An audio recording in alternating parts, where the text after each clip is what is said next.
There was a king in Sweden named Nitut. He had 2 sons and 1 daughter. Her name was Bertild. There were 3 brothers, sons of a king of the Finns. One was called Slagfit, another Egil, the third Volund.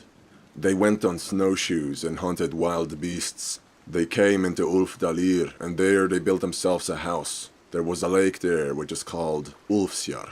Early one morning, they found on the shore of the lake 3 women who were spinning flax.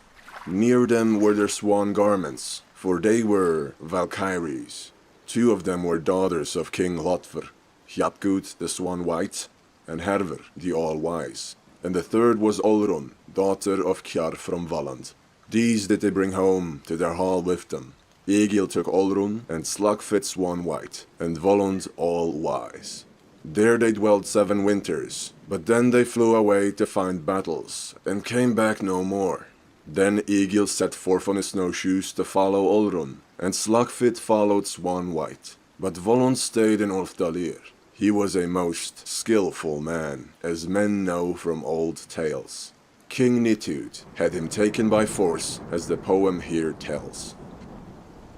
Maids from the south through Mirkwood flew, fair and young, their fate to follow. On the shore of the sea, to rest them they sat, the maids of the south, and flax they spun. Hjatgud and Herver, Lotver's children, and Olrun the Wise, Kjar's daughter was. One in her arms took Egil then, to her bosom white, the woman fair. Swan White second, swan feathers she wore, then to her breast Slagfit embraced. And her arms the third of the sisters threw, next round Volund's neck so white. There did they sit for 7 winters. In the 8th at last came their longing again, and in the 9th did need divide them. The maidens yearned for the murky wood, the fair young maids, their fate to follow. Volund home from his hunting came, from a weary way, the weather-wise bowman. Slagfit and Egil the hall found empty. Out and in went they, everywhere seeking.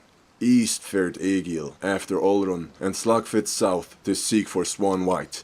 Volund alone in Ulfdalir lay, till back the maiden bride should come. Red gold he fashioned with fairest gems, and rings he strung on ropes of bast. So for his wife he waited long, if the fair one home might come to him. This Nitut learned, the lord of the Njars, that Volund alone in Ulfdalir lay. By night went his men, their mail coats were studded, their shields in the waning moonlight shone. From their saddles the gable wall they sought, and in they went at the end of the hall. Rings they saw there on ropes of bast, 700 the hero had. Off they took them, but all they left, save one alone, which they bore away. Volund home from his hunting came, from a weary way, the weather-wise bowman. A brown bear's flesh would he roast with fire. Soon the wood so dry was burning well, the wind-dried wood that Volund's was. On the bear skin he rested and counted the rings, the master of elves, but one he missed. That Lotver's daughter had it, he thought, and the all-wise maid had come once more. So long he sat that he fell asleep. His waking empty of gladness was, heavy chains he saw on his hands, and fetters bound his feet together. What men are they, who thus have laid ropes of bast to bind me now? Then Nitut called, the lord of the Njars, how gottest thou, Volund, greatest of elves, these treasures of ours in Ulfdalir? The gold was not on Granny's way. Far, methinks, is our realm from the hills of the Rhine. I mind me that treasures more we had, when happy together at home we were. Without stood the wife of Nitut Wise, and in she came from the end of the hall. On the floor she stood, and softly spoke, not kind does he look, who comes from the wood. King Nitut gave to his daughter Berthild the gold ring that he had taken from the bast rope in Volund's house, and he himself wore the sword that Volund had had. The glow of his eyes is like gleaming snakes, his teeth he gnashes if now is shown. The sword, or Berthild's ring he sees, let them straightway cut his sinews of strength, and set him then in Severstad. So was it done. The sinews in his knee joints were cut, and he was set in an island which was near the mainland, and was called Severstad.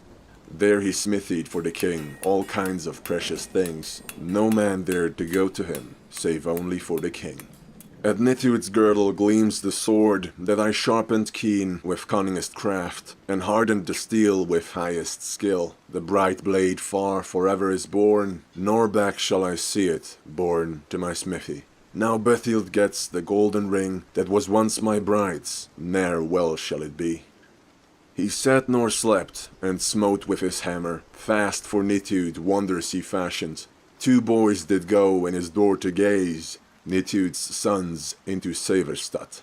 They came to the chest, and they craved the keys. The evil was open when in they looked. To the boys it seemed that gems they saw, gold in plenty, and precious stones. Come ye alone, the next day come, gold to you both shall then be given. Tell not the maids or the men of the hall, to no one say that me you have sought. Early did brother to brother call, swift let us go, the rings to see. They came to the chest, and they craved the keys. The evil was open when in they looked. He smote off their heads, and their feet he hid under the sooty straps of the bellows. Their skulls once hid, by their hair he took, set them in silver, and sent them to Nithud. Gems full fair from their eyes he fashioned. To Nithud's wife, so wise, he gave them. And from the teeth of the twain he wrought a brooch for the breast, to Bethild he sent it. Bethild then of her ring did boast, but soon it broke, and swiftly to Volund she bore it, and said, The ring I have broken, I dare not say it, save to thee. I shall weld the break in the gold so well, that fairer than ever thy father shall find it, and better much thy mother shall think it, and though no worse than ever it was. Beer he brought, he was better in cunning, until in her seat full soon she slept. Now vengeance I have for all my hurts, save one alone, on the evil queen. Would that well were the sinews maimed in my feet by Nithud's men. Laughing Volund rose aloft, weeping Bethild went from the Isle, for her lover's flight and her father's wrath. Without stood the wife of Nithud wise, and in she came from the end of the hall. But he by the wall in weariness sat. Wakest thou, Nithud, lord of the Njars? Always I wake, and ever joyless. Little I sleep since my sons were slain. Cold is my head, cold was thy counsel. One thing, with Volund to speak I wish. Answer me, Volund, greatest of elves, what happened with my boys that hale once were? First shalt thou all the oaths now swear, by the rail of ship and the rim of shield, by the shoulder of steed and the edge of sword, that to Volund's wife thou wilt work no ill, nor yet my bride to her death wilt bring, though a wife I should have that well thou knowest, and a child I should have within thy hall. Seek the smithy that thou didst set, thou shalt find the bellows sprinkled with blood. I smote off the heads of both thy sons, and their feet 'neath the sooty straps I hid. Their skulls once hid, by their hair I took, set them in silver, and sent them to Nithud. Gems full fair from their eyes I fashioned, to Nithud's wife, so wise, I gave them. And from the teeth of the twain I brought a brooch for the breast, to Bethild I gave it. Now big with child does Bethild go, the only daughter ye two had ever. Never spakest thou word, that words could hurt me, nor that made me Volund more bitter for vengeance. There is no man so high from thy horse to take thee, or so doughty an archer as down to shoot thee, while high in the clouds thy course thou takest. Laughing Volund rose aloft, but left in sadness Nithud sat. Rise up, Thakrat, best of my thralls. Bid Bethild come, the bride-broad maid, bedecked so fair, with her father to speak.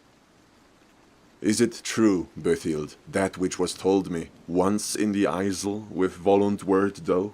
True is it, Nithud, that which was told thee, once in the Isle with Volund was I. An hour of lust, alas it should be. Naught was my might with such a man, nor from his strength could I save myself.